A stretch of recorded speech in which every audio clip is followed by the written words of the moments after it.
Today I'm going to talk about how I committed my first double backflip. So this is going to be like probably minimally edited, as you can see.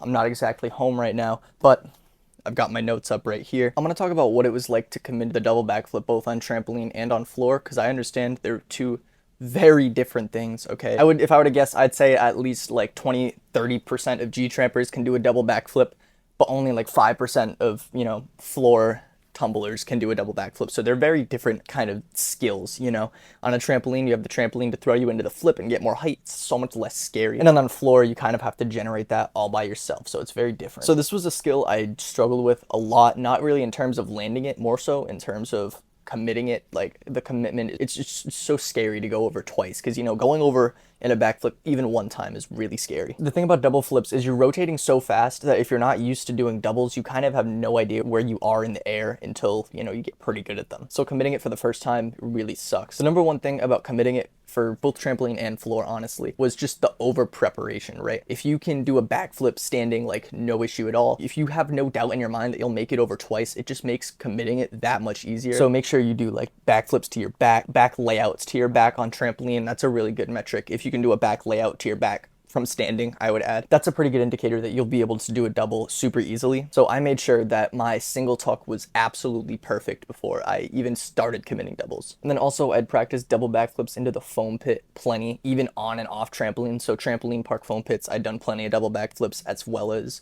regular foam pits off of a block. So if you can do a double backflip off of a block where the block doesn't help you to flip, because a trampoline's bounce helps you flip. Doing a double backflip off of a block is so much harder. You have to generate all of that rotation by yourself. When I actually did take it to G-Tramp, I did have like foam pads under me, which made it just so much easier. The only thing about foam pads is that a lot of the time they'll take away your bounce, but also they'll bounce with you a lot of the time. So you have to worry about hitting it on your way down with your head. So I don't even know if I'd recommend doing this. If you do use foam pads, I would say get a friend to throw them under you because then it won't take away your bounce. When it comes to actually committing the flip itself, it's really not rocket science. There's not a ton of technique that goes into it because there's no twists. It's just a double backflip.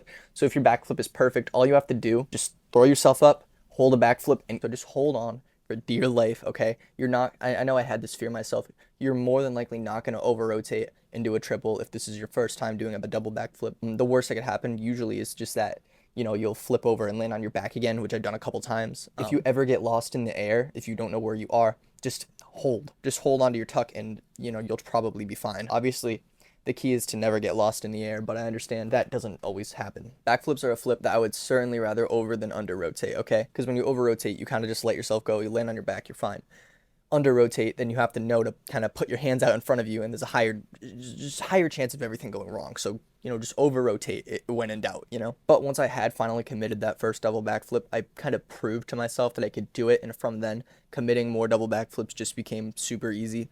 So yeah, it's all about getting over the fear in the first place, and then it just becomes so much easier. So now I'm at the point where if I commit a double backflip on a trampoline, at least I know I will land it like 90% of the time, and that few 10% of the time, it's usually because I just open up at the wrong time. I open up too late or too early, fly backwards, or land on hands and feet, but it's usually never a big deal. I've gotten my air awareness up there, because that's the thing with doubles, or flips in general, actually. Your air awareness goes up the more you do it. One of the good things about trampoline is that since it's bouncy, you don't really have to worry about where you land unless you land on your head. Even then with backflips, landing on your head isn't nearly as bad as landing on your head with front flips, so you have that going for you there. And since it's not a twisting flip, you don't have to worry about landing on your ankle weird and like breaking it. So landing a double backflip on floor is pretty different from doing it on trampolines, but I think there's a lot of overlap, so I'm just going to tell you about the kind of few distinctions there are with it and what to look out for and what to change when you're moving it to floor. One of the things on floor that really helped for me was like social proof, I guess. So making sure you can do a ton of backflip variations, as well as asking people around you like, hey,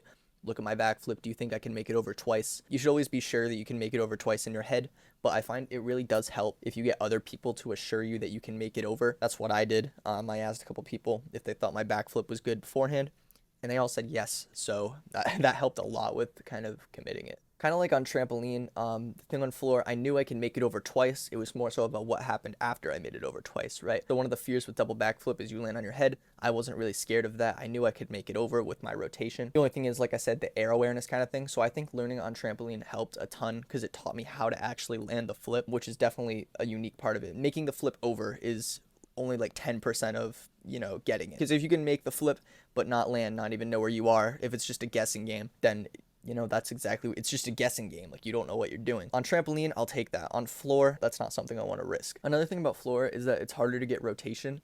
So making sure you have a good round off and knowing that you can kind of do it all on your own helps. And then another thing, this is only going to work for a certain amount of people. When I did my double backflip, I had like 30, 40 people watching me. I found that having the pressure of all of those people watching me actually helped a ton when it came to doing the flip. I don't know if that works for everyone, but maybe if you thrive under pressure, I guess go to an open gym where there are a ton of people. If you're too scared to fail it in front of a bunch of people, maybe that'll help. That's what it did for me. I don't know. And then another thing I did on floor was just drilling, like I said, all kinds of backflip variations. So I did a bunch of double fulls before I committed the double backflip. And since I had a ton of air time with those and the landings were super comfortable, I was like, all right, I kind of just knew that it was the day to do the double backflip. That's another thing. If you're not like 100% sure you can do it, maybe don't do it. This isn't to be confused with just fear. Fear is normal. You're definitely going to be scared when you do it. If you're not scared when you're doing your first double backflip on floor, that would be pretty weird. I definitely think you should know that you're capable of doing it before you do it. You shouldn't do it if you have any doubts in your mind about whether or not you'll be able to make it over.